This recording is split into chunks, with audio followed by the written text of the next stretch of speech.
Assalamualaikum warahmatullahi wabarakatuh. Our group from KME1, Group 2, are going to present regarding the spending habits on university students. Are university students really managing their money wisely, especially with so many easy ways to spend? Or do you know how your spending habits align with Islamic values?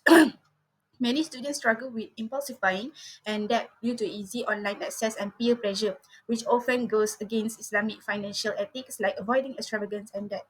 Islamic teaches us moderation, which is known as wasatiyah, and that our wealth is a trust, which is amanah from Allah. So how are students of the university really doing? This video will explore the university student spending habits align with or do not with the Islamic financial principles and what can be done to help them. So this report therefore seeks to address timely and relevant issue in Islamic personal finance of how spending habit behaviors are among university students reflect or conflict with the principle of Islamic financial planning. It aims to explore how these behaviors develop, what influenced them, and what can be done to bridge the gap between financial literacy and also the Sharia compliant financial behavior. And the objectives of the report aiming on the analysis of spending behaviors of university students from Islamic financial planning perspective, and then identify the key factors influencing the financial decisions of the university students, and assessing the level of financial awareness and that are adherence to the Islamic principles among the university students. And last but not least is to propose the strategies in the promotion of better spending habits and financial literacy in line with the Sharia values. So the scope structure is that from the first thing first begins with the comprehensive literature review, which is on the Islamic financial planning, including the guiding principles, ethical foundations, and the relevant modern personal finance. Also reviews on the students' use financial behavior, especially among university students, as well as the theories of the behavioral finance and the consumer psychology of the university students. Next, the findings section that analyze the secondary data and statistics from credible sources such as Bank Negara Malaysia, the Association of Sharia Advisors in Malaysia, ASAS, and the scholarly publications. So these are interpreted in light of the Islamic financial ethics to highlight both strengths and also the gaps in the current student spending patterns. And finally, the report offers the recommendations and the conclusions for the students,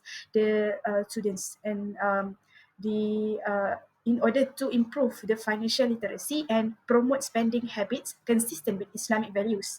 The practical interventions such as educational modules, app-based budgeting tools, and community-driven financial mentorship, which propose to nurture the financial responsible and spiritually aware of the youngsters, especially on the university students.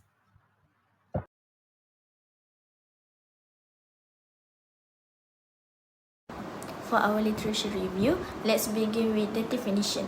Spending habits refer to how a person typically spends their money, including when, why, and how much they spend. University students usually spend on academic needs and daily expenses like food and transport. But because many of them are managing money for the first time, they are more likely to overspend, especially due to social media, e-wallets, and buy now pay later trends. Studies also show that students with good financial discipline usually budget, save money, and control unnecessary spending. This proves that spending habits are closely linked to financial understanding. There are three main factors that influence students' spending habits. First of all is financial knowledge. Research shows that just having knowledge doesn't always lead to good behavior. Many students still don't save or budget properly. Second is family income. Students from wealthier families tend to spend more freely because they feel financially secure. Third is peer influence. Students often follow trends or spend just to fit in, like buying the latest gadgets or eating out with friends.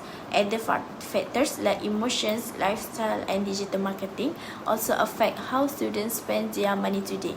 So in conclusion, students' spending habits are shaped by both internal and external factors. Okay, next is contemporary challenges in youth financial management. First one is allowance versus household income mismatch. Most university students receive limited monthly allowances, often below 1,000, despite coming from higher income families. This creates a disconnection between available family resources and students' actual financial behavior. Second is low application of Islamic values in practice. Although students may know Islamic principles like wasatiyah, which is a moderation, and amanah, trust, they often fail to apply them consistently in real life. Third is poor spending planning. International studies, example in the US, show that many students don't plan their spending, leading to early financial difficulties. Next is gender-based spending patterns. Females tend to spend more on personal care and clothing. Males lean towards spending on entertainment. These behaviors are influenced by social and cultural pressures, requiring different educational approaches.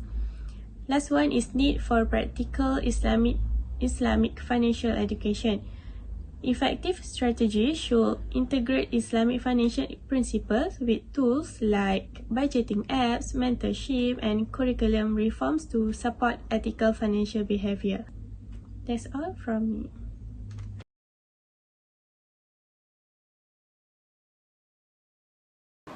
The Financial Capability and Inclusion Demand Side Survey FCI 2024 by the Bank Negara Malaysia shows valuable data on how Malaysians spend money, their digital behaviors and literacy, especially those university students and young adults. The statistics also demonstrate that concern about the financial resilience, lack of spending discipline and failing saving level are on the increase, even though the penetration of financial education initiative is relatively high. Look at Table 1, Digital Spending Behaviors of Malaysians. Which university student being digitalized? Citizens are easily influenced by persuasive marketing strategies in the form of popular e-commerce platforms including Shopee, TikTok Shop and Lazada. A survey conducted by BNM in 2024 showed that 31% of students made unnecessary purchases online, 37% reported making impulsive purchases online, and 34% spend more online than they did in the real world. This action work on the mechanism of instant gratification, including the one-click checkout, flash sale, and promotion by influencers, missing between need and wants. The increasing popularity of no-pen method of payment such as e-wallet and buy now, pay later add to the declining spending resistance as students can afford to postpone the perceived expense of their transaction. Consequently, the fact that people base their purchase emotionally and without prior contemplation easily overshadow the safe execution of financial planning with the help of control through systematic budgeting. Based on chart 1, trend in Malaysia trying to save, which in a period of 2021 until 2024, the estimate of Malaysians who are actively trying to save also decreased by 9%, with the percentage of 67% and 58%. The trend is of great concern to the university student because they have minimal sources of income and more demand are placed on them. One of the current emerging costs the students are experiencing is the cost of accommodation, transportation, food, internet and cell phone data, and also the learning material. To add to that, there is also the burden of tuition fees or payment to the family, such as environment barely provide an opportunity to save on a regular basis, so students are particularly susceptible to unforeseen expenses, including medical issues, broken equipment, or unforeseen spending on education.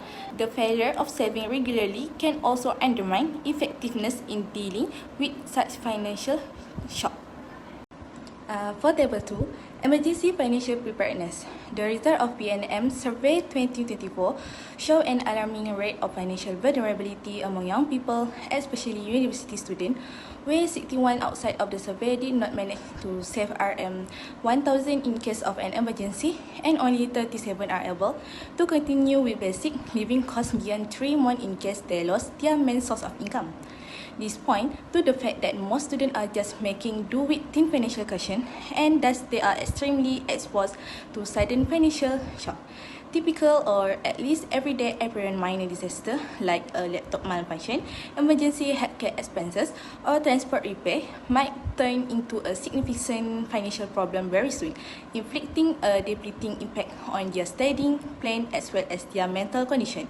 This is particularly vulnerable among students under B40 households who tend to self-fund their studies in other ways through taking part-time job, scholarship, or little assistance from parents.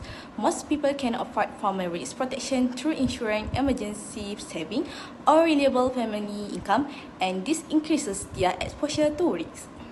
Furthermore, the cost of education in most instances are non-deferrable and simply put, any interruption in their source of income can leave the student with the option to drop out or fulfill his or her daily needs, unless there is active taking of initiative by instituting stable savings sum, financial awareness service, and emergency fund assistance, such as students will end up in that circle or even quitting education severely compromising their academic and financial prospects.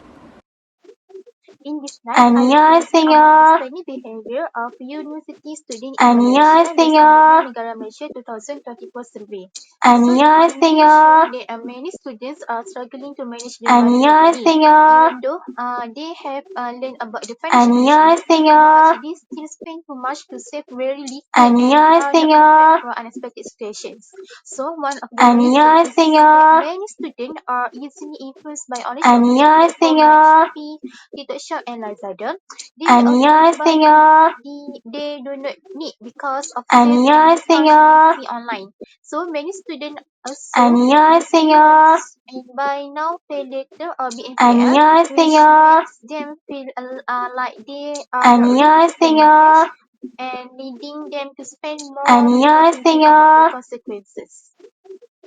So one of the main reasons why students overspend is because of emotional and impulsive spending. Students often buy gadgets, clothes, or other unnecessary items that feel happy instantly, rather than saving for important needs like education, healthcare, or emergency. Peer pressure also plays an important role in how students spend their money. So many students want to follow trends and fit in which their friends, so they spend money on food, outfits, and online shopping to maintain their social status. At the same time, students have many prepaid expenses such as rent, transportation, food, food, phone bills, and study materials. So, with limited allowance or part-time income, it becomes very difficult for students to save regularly while managing all these costs while increases their financial burden. The survey also found that many students are financially vulnerable. Most students are not able to save 1,000 to prepare for emergencies, and only a small number can support themselves for more than 3 months if they lose their source of income. This is worrying because a small emergency such as sudden medical issues or a broken laptop can become serious problems that affect their studies and mental health. The situation is even harder for students from low-income families, especially for those in the B40 group. So these students often have to work part-time while studying, which can be tiring and reduce their focus on education. They also do not have emergency funds or insurance, making them more exposed to financial risk if something unexpected happens. If these students face to student expenses or lose their income, they might be forced to take loans, delay basic needs, or even drop out of their studies, which will affect their future plans and financial stability. Um, Also, these findings show that just teaching financial knowledge to students is not enough to help them manage their money properly. Students need to practical activities such as tracking their weekly expenses and creating simple budgets to learn on how to handle their money in real life. Schools and universities can play a role by providing the financial education that focus on real-time practice, not just theory. Parents also should guide their children on how to save and spend money wisely, encouraging them to prioritize needs over wants. Social media can be used to run campaigns to encourage students to save and reduce unnecessary spending. It can also help spread financial tips that students can follow easily. Additionally, universities can provide emergency fund and small savings programs to help students prepare for unexpected situations and to reduce their financial stress.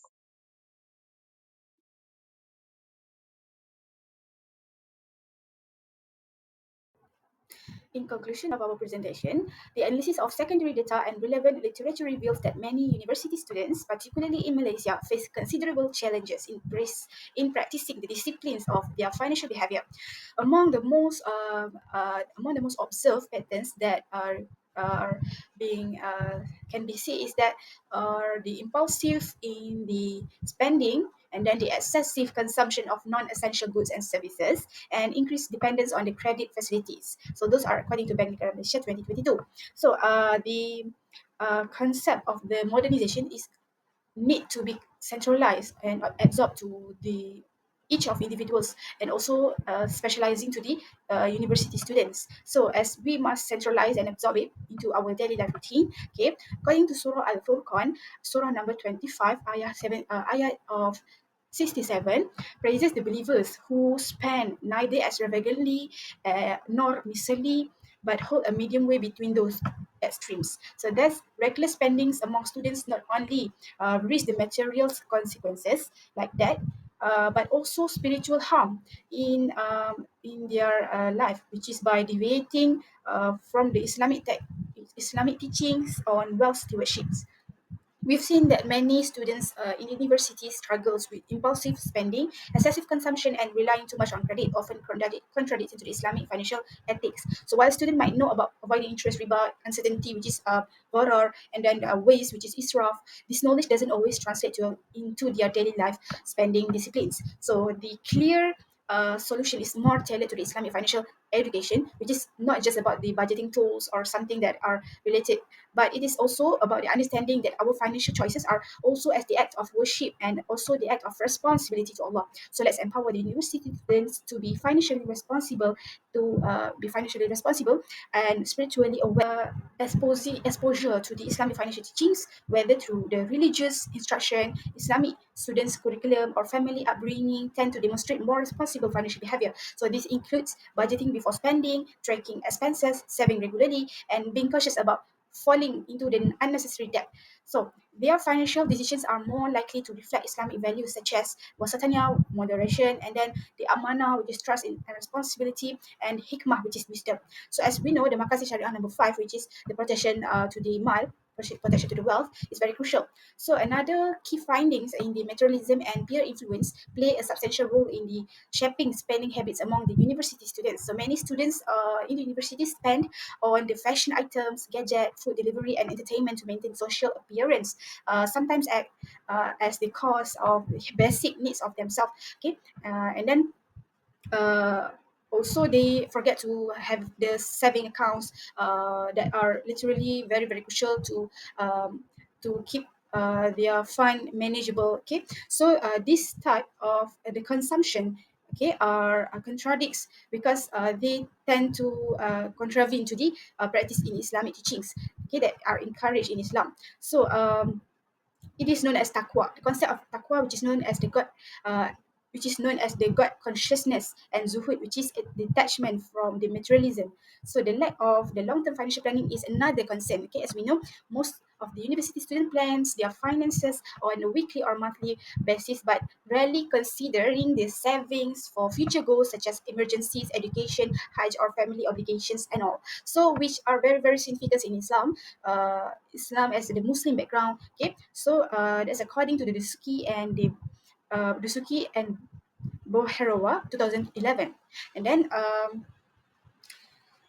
overall, that the findings suggest that strong need for targeted Islamic financial education programs that are tailored to the realities and challenges of students' life, particularly related to the spending habits of themselves. So it is not only covering on the practical tools such as budgeting, saving, and avoiding debt, okay, and then minimizing their expenses, okay, but also instill the ethical and spiritual dimensions of wealth management. All of these emphasis on the financial choices, which is the act of the worship and accountability to Allah SWT.